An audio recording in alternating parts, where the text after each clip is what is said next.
मसूबुरगढ़ी मां सिंधियाना news network के reporter कल्ब लगारी मौजूद पीपल्स पार्टी के सरगर्म अगवान ऐं अॻूणे चेयरमैन यूसी हटड़ी सैयद कामिल शाह उर्फ सैयद ज़ुल्फ़कार अली शाह के बहिरामाणा क़त्ल के 1 महीनो 5 ॾींहं गुज़री वञण बावजूद मक़तूल के खून से इंसाफ़ न थी सघियो।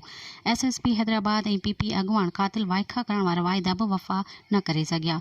जांच कमेटी जो सरगर्म पुलिस ऑफिसर ऐं SHO पिण बदली इलाइक़े के अवाम में सख्त कावर की लहर।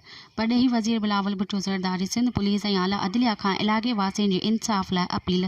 तफ़सील मौजूद मरहूम खे 21 रमज़ान मुबारक ते अफ़्तारी खां थोरो अॻु में ॻोठ कक्कू मंगवाणो में घर साम्हूं बेदर्दी सां गोलियूं हणी शहीद कयो वियो हो। जॾहिं त कुझु कलाकनि अंदर ही SSP हैदराबाद अमजद शेख वाटसन वटि पहुची शहीद या कातिल गिरफ़्तार करण की ख़ातिरी कराई हुई।